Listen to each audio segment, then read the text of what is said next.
Hello, my name is Scott Shields. I'm the Ted and Mel Zabar Chief Curator and Associate Director. It's my pleasure to welcome you to Breaking the Rules, Paul Wonner and Theophilus Brown. This is a show about two very different artists who were very close. They were a couple for nearly 56 years. Neither one was from California, though they both ended up in California, and they really changed the course of California's art history. They became part of a group known as the Bay Area Figurative Group, which converted from abstract expressionism to Bay Area figuration. But that's just where the show starts. It continues throughout their career and the many twists and turns along the way. So the title of the exhibition, Breaking the Rules, comes from a very specific quote. And in a review of the exhibition, Painting from the San Francisco Bay Area in 1988, a traveling show, art critic Stephen Litt wrote, "What unites the Bay Area painters is a sense of the odd, the quirky, and the individual. The Californians are libertarians of the art world. No one is going to tell them how to paint, and their work shows a delightfully pugnacious spirit of rule breaking." This so aptly fit Paul Wonner and Theophilus Brown that I thought it would be a great title for the exhibition. They not only broke rules in their art by going into Bay Area figuration when abstract expressionism ruled the day, they did so in their subject matter, focusing often on male nudes when they were told by their dealers that they wouldn't sell, but they did them anyway, and by being open about their relationship, even in the early 1950s, which at the time could have been dire professionally and personally. So the show really is about two painters, how they inspired each other, and how they move forward together, but also very separately. In working on the exhibition and the catalog, it was really like doing two separate shows, even though we're showing the work together, in that they didn't get the chance to show very often together because it wouldn't have been acceptable to show them together at the time. Their first show really, truly as a couple was in 1999, and this is the largest show of their work to date. So Paul Wonner and Theophilus Brown met at UC Berkeley. In the fall of 1952, Theophilus came west and decided he was going to enroll in the master's program at Berkeley, and Paul was already there. Paul had already gotten an undergraduate degree at the California School of Arts and Crafts in Oakland, but he needed to get another bachelor's degree before entering the master's program at Berkeley. They were in two classes together that first semester, and they met. But Paul didn't exactly like Theophilus. He thought he was a snob, and he kind of was. Paul came from very reduced circumstances. His family didn't have much money. His mother had a mental illness, and he grew up kind of in a school of hard knocks.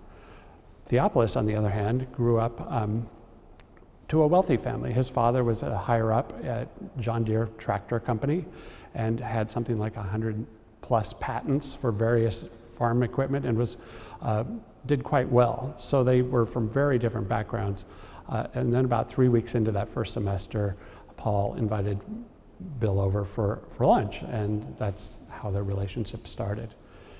They both went to UC Berkeley at a time when anything but abstract expressionism wasn't considered something that you could do. That Earl Loran, who was the most important professor there, would say, if you're going to do something else, go somewhere else, because we do abstraction here. Theophilus had a particularly fraught relationship with Earl Loran early on, until Earl Loran learned that Theophilus had been a friend of Willem and Elaine de Kooning in New York. And then suddenly he had a great respect for Theophilus and gave him all A's, he said. So they eventually took a studio over an automobile dealership on Shattuck Avenue in Berkeley. And this is where Bay Area figuration really started to happen.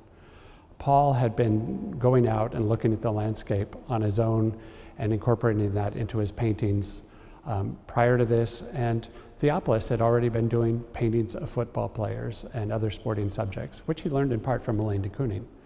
One day, a knock happened at their door, and they opened it, and it was a tall, skinny gentleman, and he says, "My name is Richard Diebenkorn, and I'm in the studio across the hall, and I have no heat over here. Do you have any heat over here?"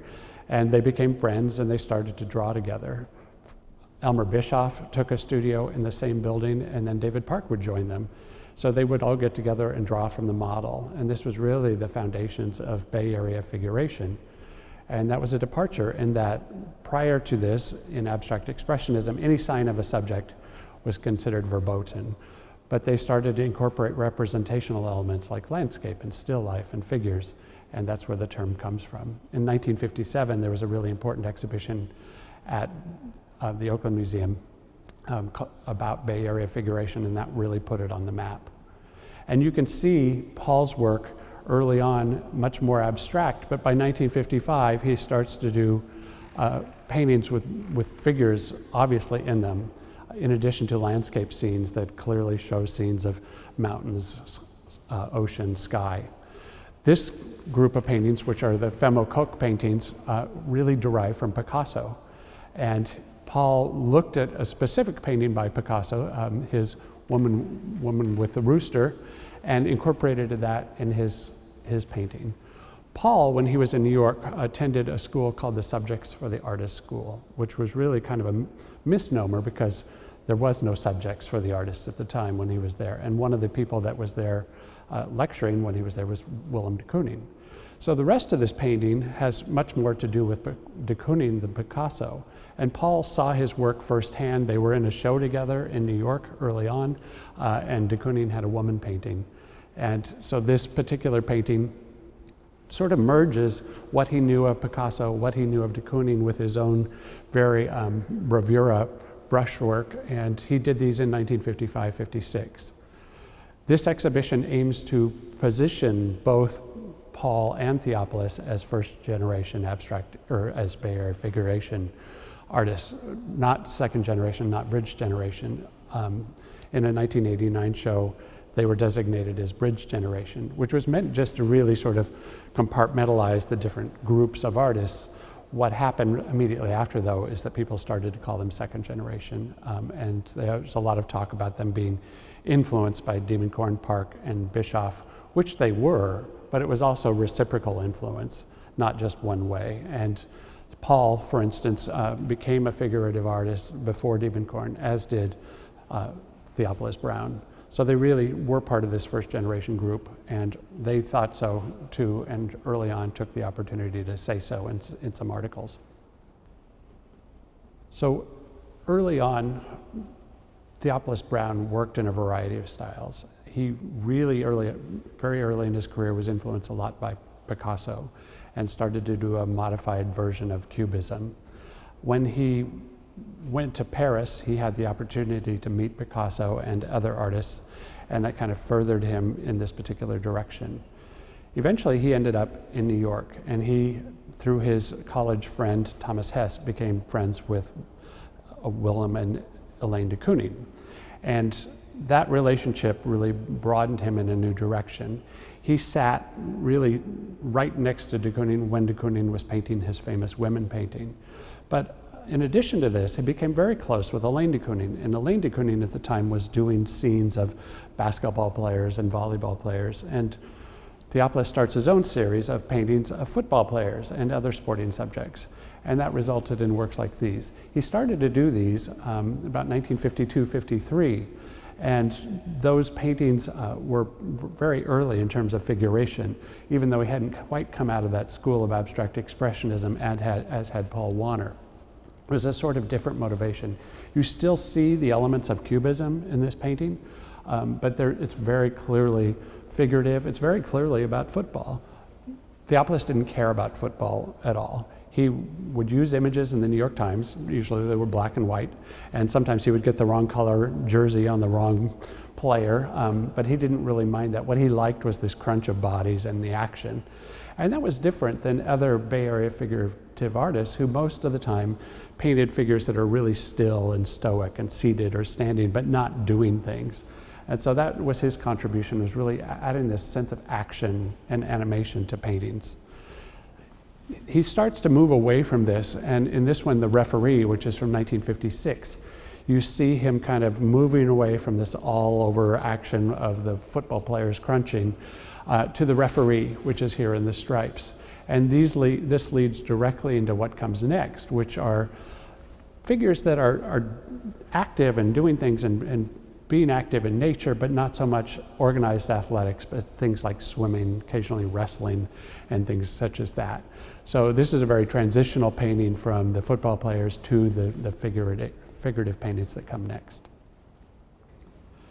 In the second half of the 1950s, Paul went first and then Bill followed to Davis. At UC Davis, Paul became a librarian on campus. He had gotten a second master's degree from Berkeley in library science, thinking that he would never be able to make enough money as an artist. And he thought, well, this program's only a year, this would give me a fallback. And so he moved to Davis to be a librarian, and for a while they lived apart. Paul would commute back to the Bay Area on the weekends to draw with his friends and to see Theophilus, but it didn't work, and so Theophilus eventually ended up moving to Davis. So they did these scenes together while they were living in the Central Valley, and a lot of them started to be more about the outdoors, more about people and nature. And for Theophilus, he created this more Arcadian, more monumental sense of people and nature than he had before with the football paintings, which were more about action and activity. It's not to say they're still not athletic. This is a diver, it's called Muscatine Diver. He would work from nudist magazines oftentimes because he could not only get the poses, and they were cheap and inexpensive, but he could also then see people interacting. He invented the other figure. They're both supposed to be men. Muscatine comes from a place not very far from Moline, Illinois, where he grew up. And he used to go there on a riverboat with people in high school. And he said, the landscape reminded me of Muscatine, so I decided to call it that. And that's really where the title of this particular painting comes from. By the late 1950s, early 1960s, Paul had moved into really complete vision of Bay Area figuration. It's the sort of quintessential work that he did of people, but with this beautiful, thick impasto paint. This application of paint for him was just as important as the subject matter.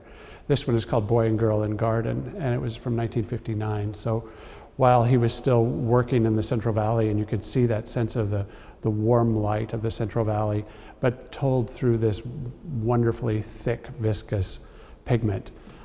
This one, 1960, we're not exactly sure where he was at the time, because he had gone from the Central Valley to San Francisco in 1960 and then ends up in Santa Monica.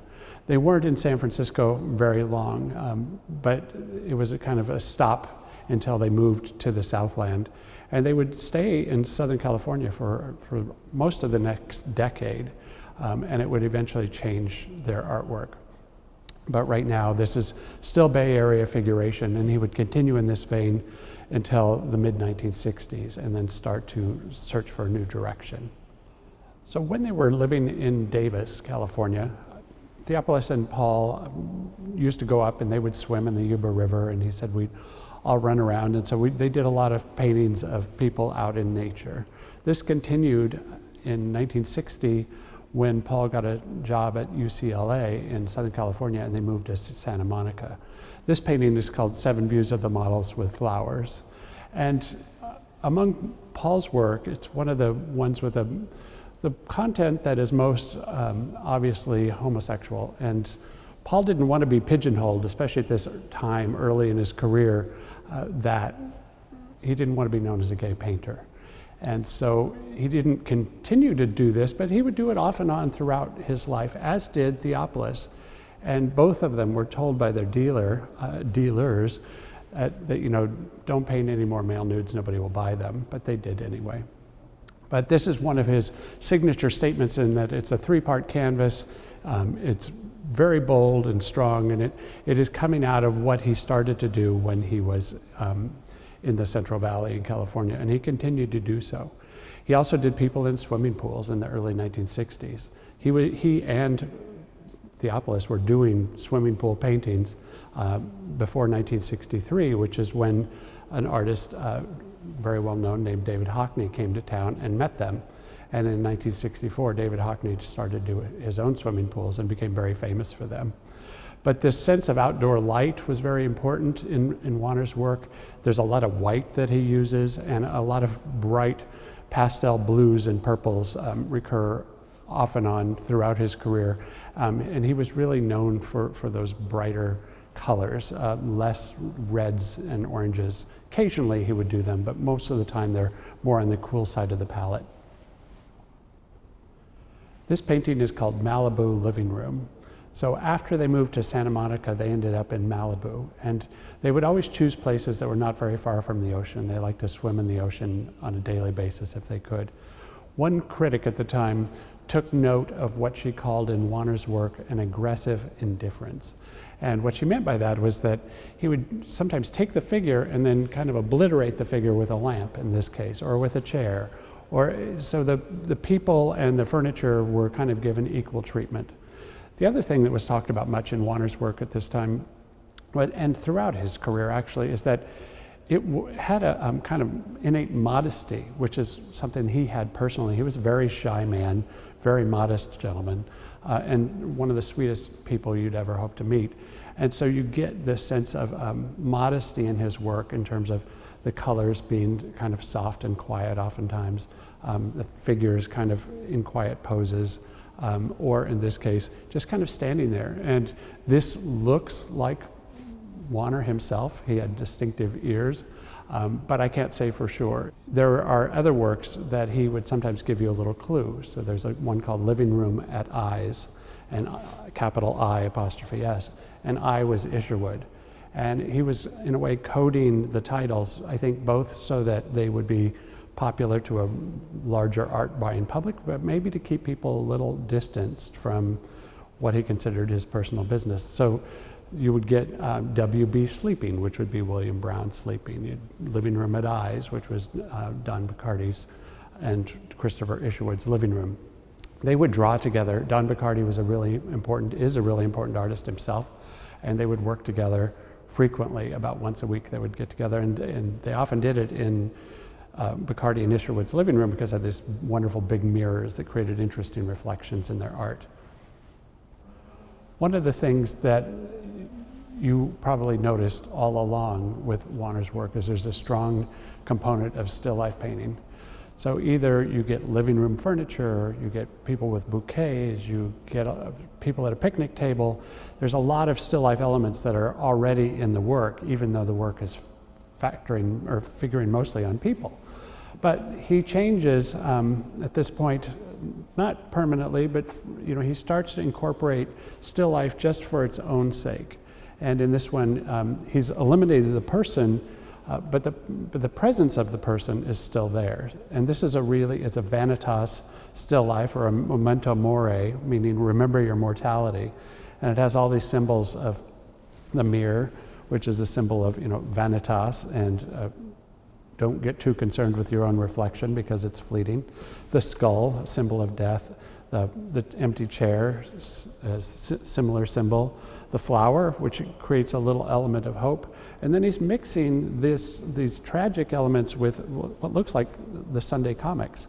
So you get this kind of comic, tragic, two sides of life. And he does a series of paintings like these. But he also is doing still life just for its own sake in terms of without the narrative possibilities as much. So this is still life with an artichoke. And shows some food on a table with this flower in a jar. And that's going to become very important later on, in that it's going to, still life will really take over his work pretty soon as the preeminent thing that he is doing. So as Paul has moved outdoors and doing scenes of people in nature, so is Theophilus Brown. The difference is Paul's tend to be quiet, people seated, people contemplating, people reading, whereas Theophilus tends to do more active people in swimming pools, people at the beach, people on a rope swing. So they're different, but yet they're both responding to their new environment in Southern California, first Davis and then Southern California.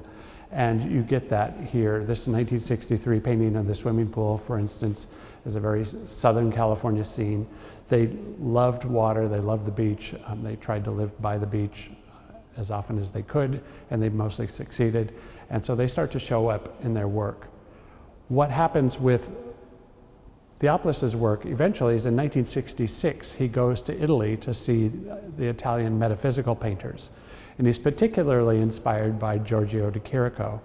And de Chirico's work starts to factor in. So whereas earlier you might get a scene of mostly just in nature, Later, you're going to get more architecture incorporated into the scenes, and that will become important for him. And that's really coming out of the metaphysical painters, and also their relationship to the surrealists.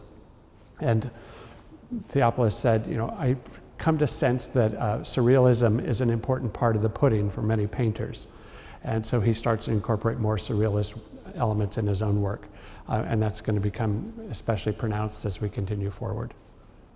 By the second half of the 1960s, both Paul Wonner and Theophilus Brown had really moved away from Bay Area figuration.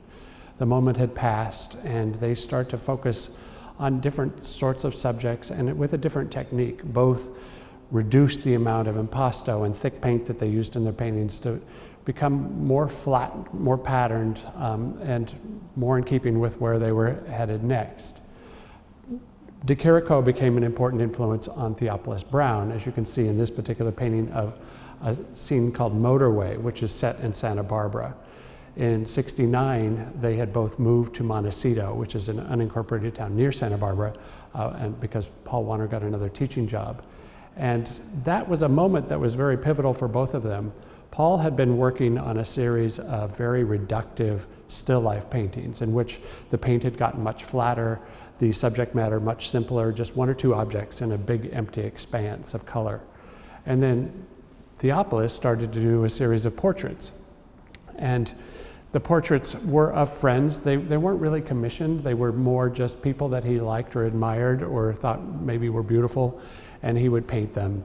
But there was always an enigmatic surrealist quality, that kind of surrealist pudding that he talked about, of wanting to create senses of mood.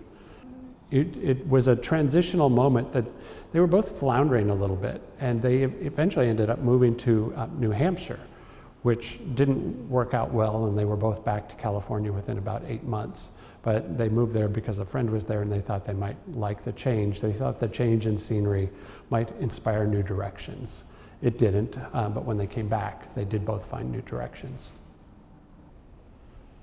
So ultimately, Theophilus started to work in this, I call it an Arcadian style, in that he did people by the beach, on the beach, by the water, in landscapes that are dreamlike and surreal, and oftentimes very melancholy. If you notice in these paintings, there's generally one person or more that is kind of alone, whereas other people are in groups. Their faces are very generalized, but you feel what they're thinking based on their positions, if they're looking down or up or being alone or with each other. And Arcadian settings had a long tradition in LGBTQ art and literature, and that it was a safe way to depict people in the landscape, especially male nudes, because you're by the beach and by the water. It was a believable excuse for nudity. Theophilus was careful to say he gave both sexes equal time, and I think that's absolutely true. What he said he was trying to create was this sort of beautiful, harmonious world where people could work with each other. Another thing that you'll notice in these paintings, both in Theophilus's work and in Paul's work, is that there are a lot of animals in them. They both really liked animals. They were animal lovers. Theophilus particularly thought horses were especially beautiful creatures, and some of his landscapes include horses. He was also at the same time looking at his old friend Picasso, because Picasso never left him as one of the important influences on his work. And this horse in particular seems very much like Picasso. In the mid to late 60s, Paul was doing this series of very reductive still lifes, and they were in large part related to many things going on at the time, from color field painting with the large flat expanses of color to the simplicity of a single object, which you would find in other artists' work such as Wayne Thiebaud and Ed Ruscha. Paul's reductive still lifes did not just lead into still lifes like this. There was an interim period where he moved into more surrealist work, more literary-based work, biblical works based on poetry. And those, in fact, led into these more elaborate still lifes. And the thread that ran through all these was the postcard, which he would borrow postcards sometimes from an old master and work them into the works. And so you start to see those in these more elaborate still lifes. He called these his Baroque still lifes. And that comes out of the fact that he was looking at 17th century Dutch and Flemish painting, and still lifes in particular, and doing this over-the-top assemblage of objects. He did not set this up as a still life and then paint it. He painted each object separately. And he would first, though, draw them out to make sure the composition worked. He said, painting the object is easy, making the whole painting work is hard. And so he would start by drawing it out, and then if it worked, he would paint them in a very detailed way. This was so much different than what he'd been doing in the past. This paint surface is very flat. It's not the impasto that he was used to using in the past, but it really reinvigorated his career. This type of still life painting was totally new, and he got great acclaim for it, and he was showing them all over. The Metropolitan Museum of Art in New York acquired one. Many other museums acquired some. This particular painting is one of the early ones. It's from 1977. It's called Imaginary Still Life with a Slice of Cheese. And the imaginary part comes from the fact that this didn't exist in reality. It's all single objects. But he pulls you through the painting through the linear elements. So the spoon leads up the plant, through the paintbrush to the knife, pulls you over to the fork, which pulls you back down again. And so it creates this centrifugal composition that makes the painting hold together as a painting. And that was really something new that he had created in terms of putting a still life this way. Usually objects were clumped together, not sort of all disparate and each carefully realized on their own. But this would be the direction he would go for many years. It also was made possible by the fact that they had moved to San Francisco. They had left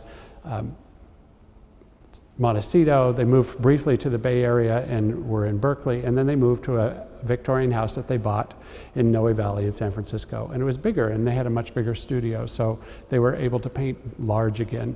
And as you look at the narrative of their paintings, oftentimes their paintings are scaled based on where they were living at the time. So for many years, Paul was able to do big still lifes like this. So Paul's still lifes became ever more elaborate, and he said, once I learned what I could get away with, they became almost surreal. This one is called A Peaceable Kingdom, and it comes from a work like this one, which is a painting by Edward Hicks, shown in a book. Edward Hicks was a Quaker minister, and he specialized in peaceable kingdoms. But here, Paul's doing his own peaceable kingdom. He called these paintings semi-autobiographical because he would often draw things that were in their own house. I don't know how many of these animals were theirs, but they did have cats. This particular painting shows 3 of their pet cats at the time, which would have been in the 1990s. But you get little narrative vignettes throughout. Here he's signed again. But this beautiful cat that sort of rubbing up against the dog, and the dog his tongue is almost futurist. It's wagging like a futurist painting. But the bird with the eggs in the drawer, and again, the commonality of terracotta pots and plastic pots mixed with beautiful things and beautiful animals. It was very much him. This particular painting is called Still Life with a Note to KMK, and KMK is Kevin Michael Carney, who was a friend and an artist, still working today. And Kevin thought it would be fun if Paul would paint one of Kevin's images into the painting, and Paul decided that it didn't work out, so instead he included the note explaining why it didn't work out, and we even have the actual note in the exhibition.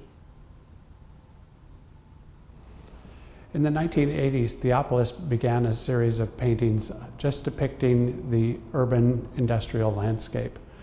He intentionally in these paintings left out people, which is what he'd been doing all along. He said, because once you put a person in there, it draws too much focus, and I really wanted to focus on the architecture. He loved scenes like these. He thought the architecture like this was more beautiful than the houses people built and lived in. And he often would try to find ones that were abandoned and on the cusp of being dismantled or destroyed. So there's one painting, and it's this one down here, called Backward Glance, and it really is telling the story in that the buildings are not being used, and the only thing in the painting that is living is the dog, and the dog is looking back over its shoulder. He said, I realized that's sort of a corny title, and he didn't like to give titles, but it was really emblematic of what he was trying to do. He oftentimes would say he would just make them untitled because he wanted people to bring their own sense of assessment of what the painting was about rather than have him tell you. But he went out, he photographed scenes in the Bay Area and the East Bay, and they developed into these paintings. He said, I took very amateurish photos on purpose, and I invented the color. I then would reinvent the scene almost as if like a child draws a house and makes it very big because it seems very big. He was really trying to create a sense of mood more than he was trying to capture an exact location. And that goes back again to Curator with these lonely streets and the arcades, but done in the Bay Area. And at the same moment in time, other artists were also focusing on the urban scene. And again, Wayne Thiebaud, who Theophilus was good friends with Wayne Thiebaud, and Wayne's doing scenes of San Francisco streets and the skyscrapers. They were in a drawing group together for well over a decade, and they got together once a week with some other artists and drew from the figure. So they were close. But Theophilus knew almost every artist in the Bay Area. He was amazingly popular. He had an amazing life in terms of being able to meet people and hang out with them and really, fall in line with what's going on, but doing it in his own particular way. Paul Wonner continued to work on his large still lifes until he started to feel like he had done enough still life painting for a while. And he was also having severe trouble with his back and could no longer do the big canvases as he had been doing. In 2001, they decided to sell their Victorian home in Noe Valley in San Francisco and move downtown to a high-end retirement center called the Towers. And that's where they lived for the rest of their lives. It was at this point that Paul began to scale back the size of his work again, both because of his back and because of a change in studio venue. And he did acrylics on paper, and they would look at sometimes old masters, but they also sometimes looked at people in his studio. So for instance, this particular painting shows homage to Edouard Manet and the Luncheon on the Grass, but done in a very different way with additional figures and a dog and a contemporary picnic. He also did this Youth and Old Age series, and the Youth and Old Age series would combine him with a younger model. And it really was a meditation on his own mortality as an artist. And Theophilus said, because he wanted to be remembered, he put himself into the paintings.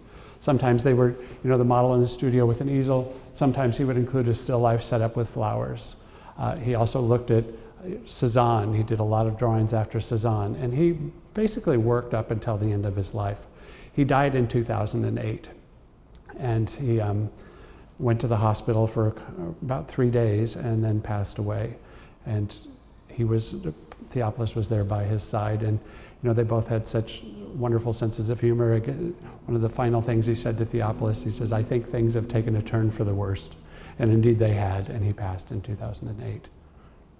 Theophilus continued his work while at the Towers, and he also started to do more works on a smaller scale. He often did people in the studio, sometimes professional models, but oftentimes friends, sometimes self-portraits. And this occupied him pretty much until the end of his life. At the very end of his life, he began to make collages, small non-objective collages. He worked on a peel-off palette, and using acrylic. One day he said, I peeled a piece of the paint that was sticking over the edge off my peel-off palette, and it was such a beautiful shape that I kept it. And ultimately he decided to use other ones, and he made collages out of them. And so that was something that really he delighted in late in his career. He even joined a collage group, and that occupied him until his death in 2012.